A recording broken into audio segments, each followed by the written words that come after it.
Guess we're seeing more about Joe Biden by the day. All right. Joe Biden's ancestors owned enslaved people, genealogist says. Well, a genealogist who has conducted a sweeping look into President Biden's lineage says records show some of the Scranton, Pennsylvania natives' ancestors on his father's side enslaved people. Alexander Bannerman, who along with presidential lineage expert Gary Boyd reports co-authored an article on Biden's ancestry for the Writer 2021 issue of the New England Historical Genealogical Society's American Ancestors magazine, told Politico that he came across the findings while looking through census records and slaves' schedules from Maryland.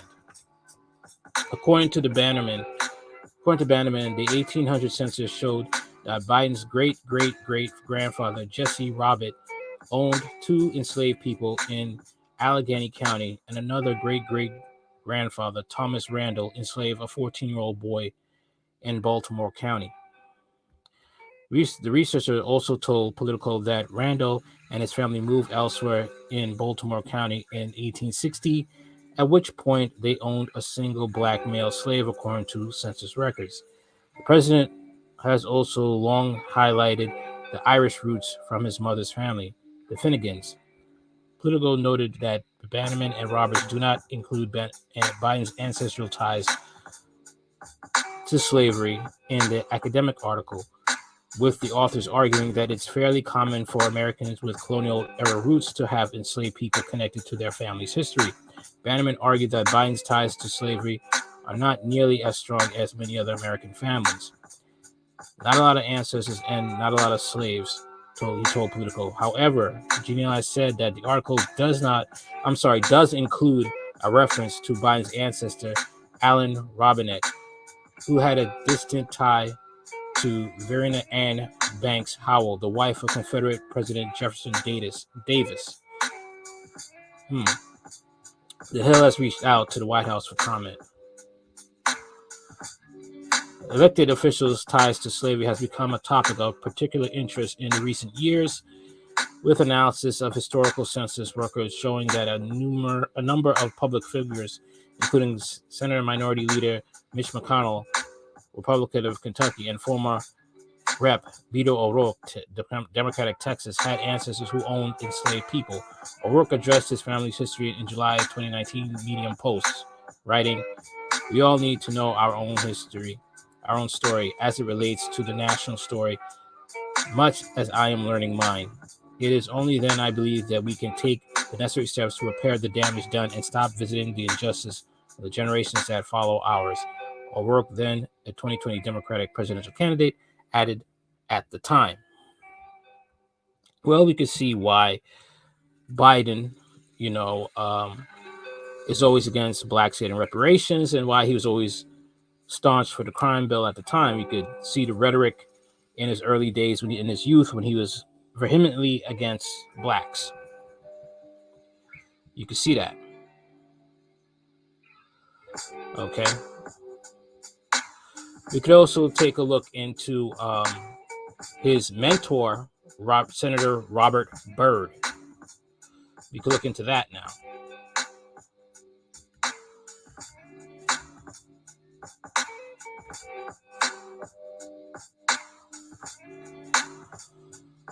Okay.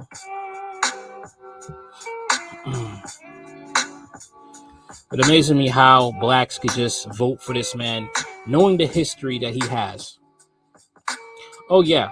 And Obama had slave ancestry, has slave masters who owned slaves on his mother's side. So we're going to look at Robert Byrd's title in the Klan as Exalted Cyclops. And what does an Exalted Cyclops do? He reports to the dragon and coordinates the centaurs.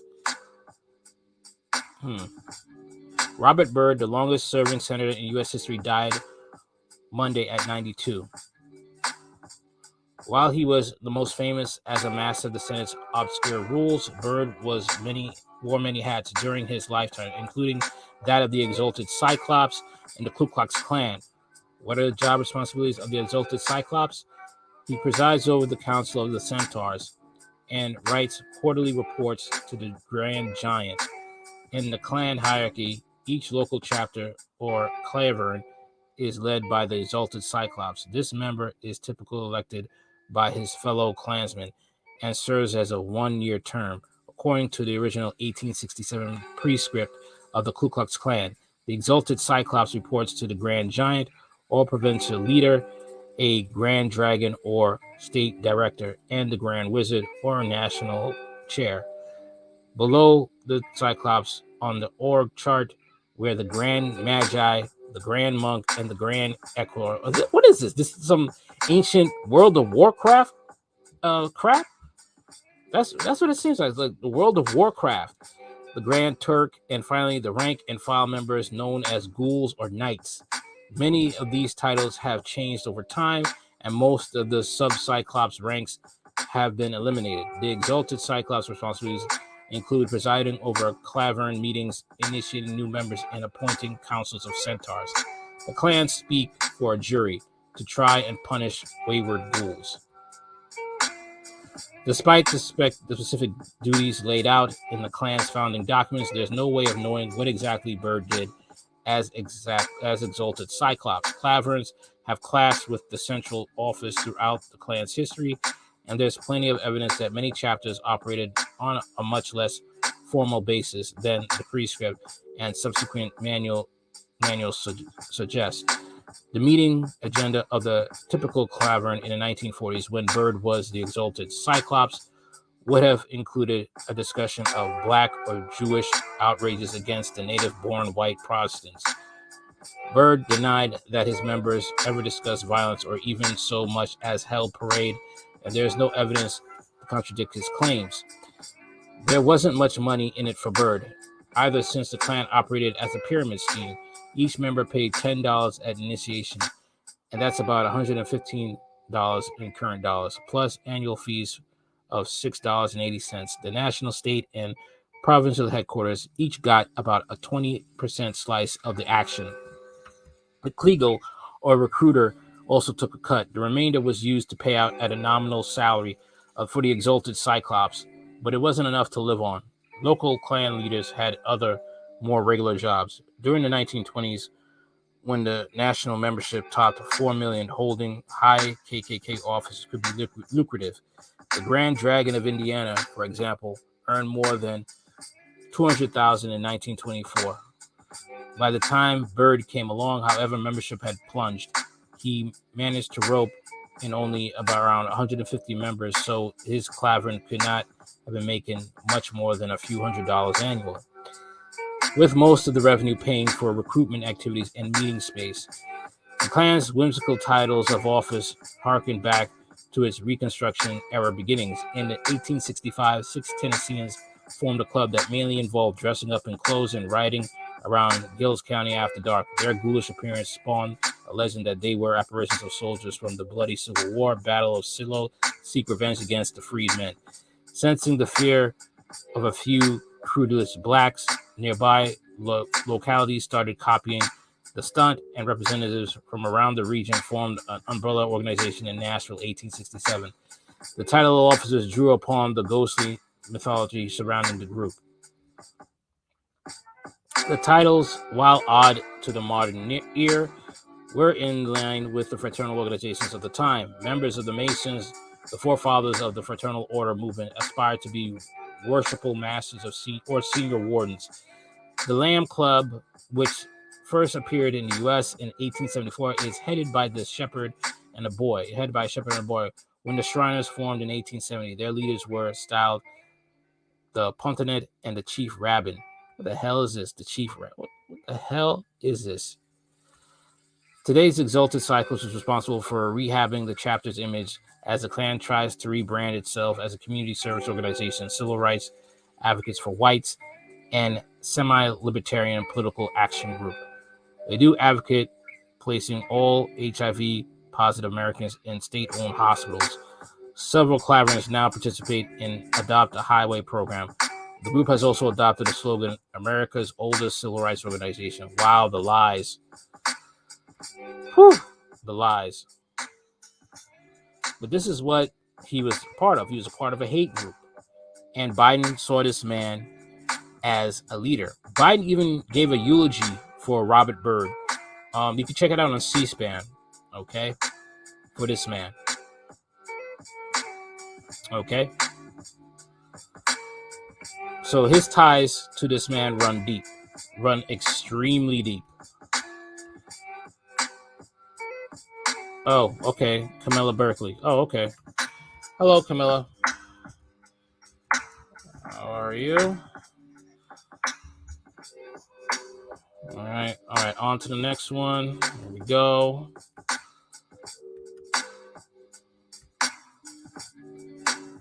Okay. So now we're going to go with Biden's 1975 comments of slamming slavery reparations. Oh, no, he's not a racist. This man's ties go deep. All right. Here we go. Joe Biden's 1975 comments slamming slavery reparations, school busing, resurfaced by Washington Post. Former Vice President and potential 2020 presidential candidate Joe Biden is defending his record on civil rights after the Washington Post resurfaced a 1975 interview in which the then senator opposed slavery reparations and school busing. He still does oppose reparations. He says some BS like, if we do a study, we could do that. Like, no. Find a way, just hand the reparations over. Don't give a check out, but put investments into better schools for inner city communities, especially Black communities, so they compete on the same level, same as on the par with whites and other ethnic groups who are striving to do better in the global market. That's it. Mr. Biden told the People paper, a Delaware-based weekly newspaper in 1975, I do not buy the concept popular in the 60s, which said we have suppressed the Black man for 300 years, and the white man is now far ahead in the race for every of our society offers. In order to even the score, we must give the Black man a head start. We even hold the white man back to not even the race. I don't buy that. I don't know about holding the white man back, but I do know about whatever parts of white supremacy is in our society, it should be dealt with. That's what I believe.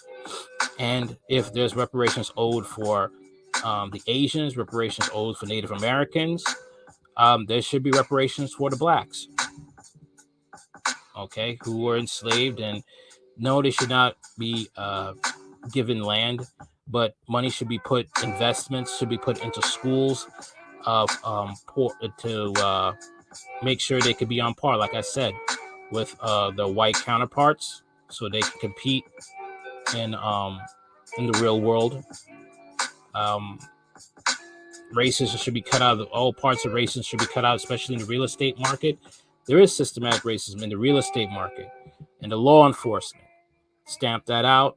You especially have, I'll say it again, in the Los Angeles Sheriff's Deputy Department, in the military, you have white supremacy there. You have 17 gangs in the U.S. military, 17 gangs, and you have white supremacy in the U.S. military.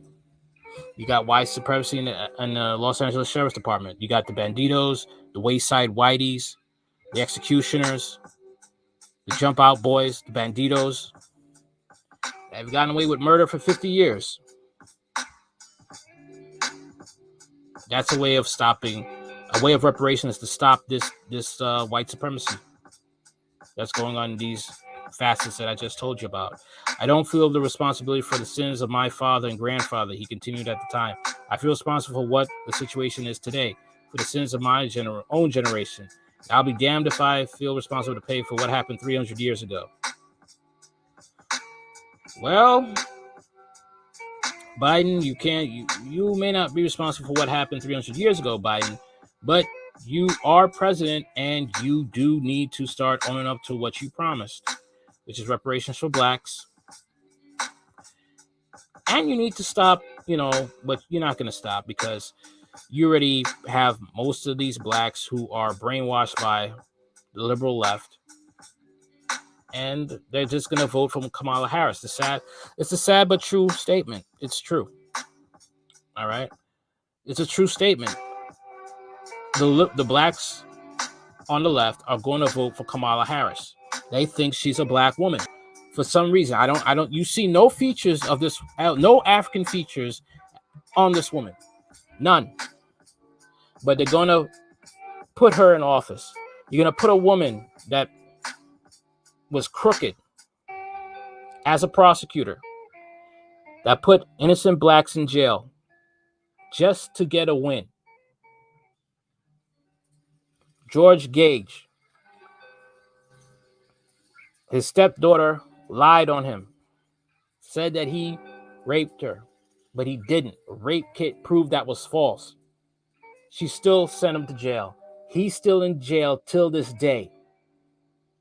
Kamala Harris tried to send another person to jail on false pretenses. Had it not been for a public official to step in the gap and to keep her from sending that man to jail, he would be another George Gage. Kamala Harris also had somebody working in the lab in the DNA lab to try to mess up evidence, just to get a conviction. But sad to say, when you hear this type of stuff, you're going to have blacks. Most of the black community is still going to vote Democrat, still going to vote for Kamala Harris. They're going to vote her in.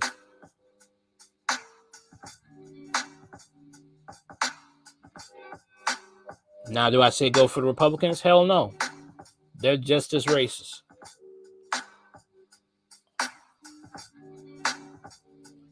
Stop voting. Do for yourself. Blacks need to do for themselves. Can't get reparations? Cool. Do for self. Focus on our families.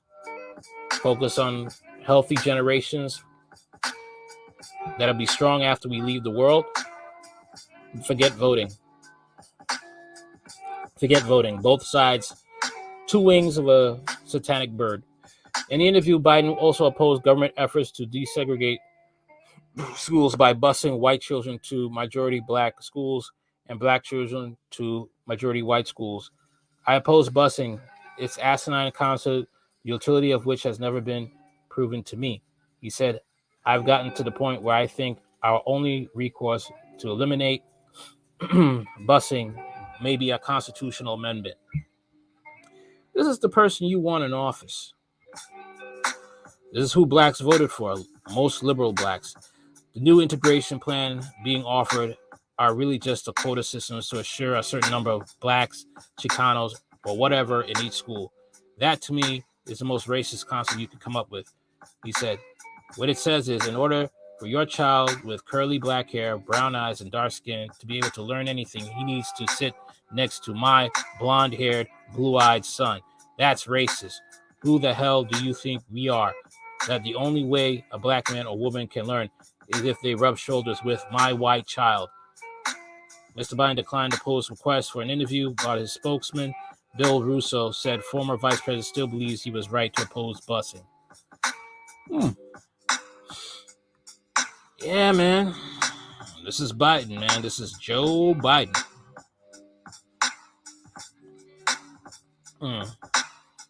He never thought busing was the best way to integrate schools in Delaware, a position which most people now agree with, Mr. Russo said. As he said, during those many years of debate, busing would not achieve equal opportunity, and it didn't. Regardless of what zip code you're born in, you should be entitled to a good education, the spokesman said. That's the point he's making here. Joe Biden is today, and has been for more than 40 years in public life, one of the strongest and most powerful voices of civil rights in America. Yeah, right. His long commitment to civil rights has repeatedly been recognized by many of the most important civil rights organizations in America. Really? The fact that his mentor was a Klansman? Mr.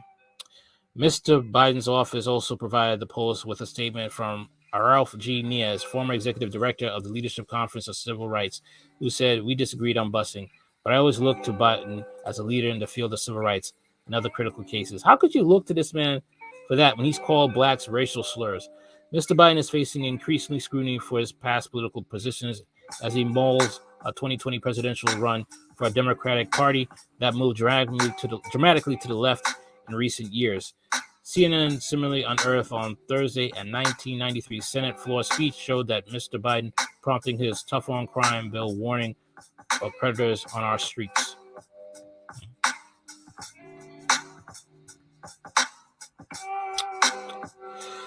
This is who he is. This is who he is. This is Joe Biden. Everyone, this is who he is. This is who he is. Oh, yeah. And when there was a, where was it? Yeah. When there was an UN anti-racism event, he rejected,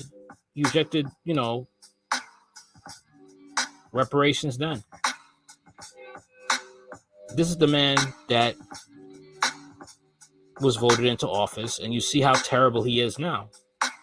He doesn't want to give any help to black farmers who need help, who need the money to help with their land. He doesn't care. Okay? And he's being oppressive and tyrannical. This is Joe Biden. Through and through. I gotta finish this last one now.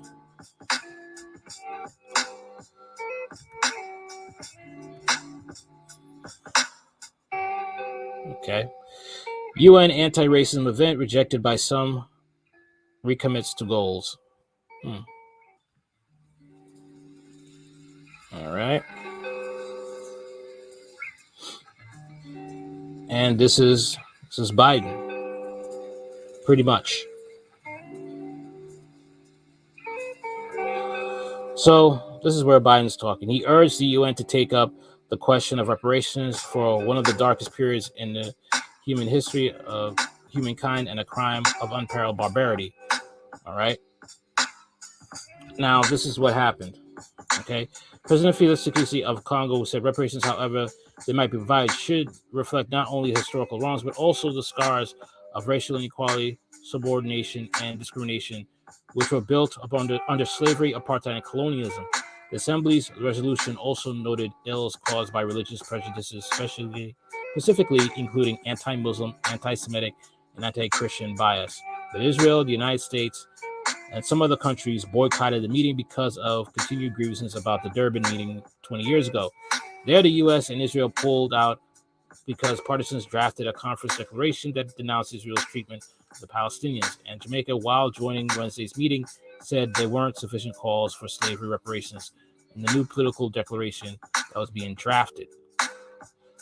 Still, the event corresponded with the Assembly's annual meetings of world leaders spotlight the cause of racial equality at a time when the coronavirus pandemic has underscored inequalities. And as the 2020 police killings of George Floyd in the U.S. has re-energized racial justice movements around the world. Disparity in vaccine availability around the world clearly does not demonstrate equality between the countries and peoples of this world. Tshisekedi said about only 1 in 1,000 people in the country have gotten at least one shot. He and others praised some developments in the 2001 conference, including some national-level legislative efforts and the Assembly's new permanent forum of people African descent, and meant to promote their rights and inclusion. But we as a global community have not done enough to tackle the pervasiveness of racism, racial discrimination, intolerance, and xenophobia, said Assembly President Abdullah Shaheen, who is from the Maldives. The 2001 Durban Conference aimed to usher in the Century of Human Rights, one that would see the eradication of racism and the realization of genuine equality of opportunity and treatment for all individuals and peoples according to the Declaration. The work on the documents was rocked by tensions over how to address the legacy of slavery, complaints from multiple groups who felt their cause was getting short-shifted, and a clash over Israel. With Arab states keen to condemn Jewish states over its conduct toward Palestinians, the draft declaration decried racist practices of Zionism and accused Israel of practices of racial discrimination. Well, Israel has, the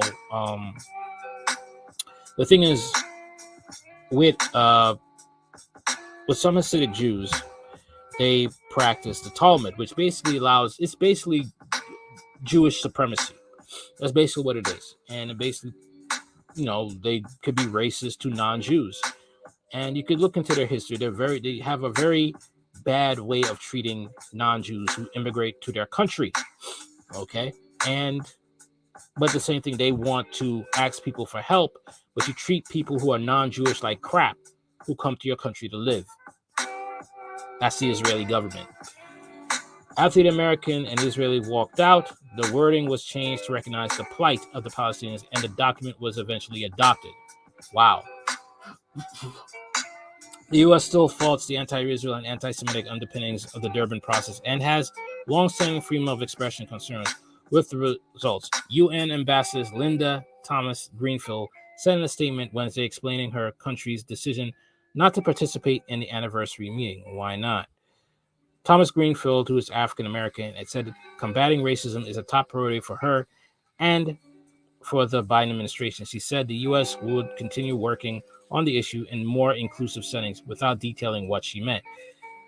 Basically, listen, the Biden administration doesn't give a damn about blacks. Whether you're whether American black or Caribbean black, they don't give a damn. They will work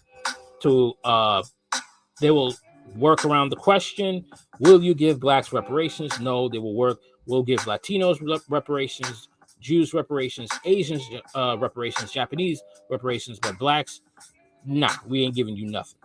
The U.S. decision drew criticism from the American Civil Liberties Union, one of the nation's most prominent rights groups.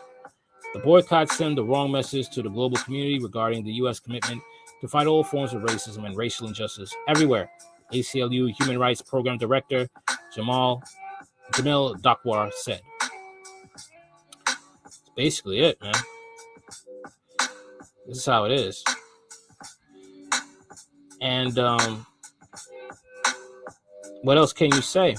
They said it. I mean, Joe Biden has said it clearly. He does not want to give black people reparations. He does not want to do it. Ever. You're not going to get it. Stop asking for it. Blacks have to do it for themselves. That's just the sad reality of it all. All right. Like, share, comment, subscribe. Later.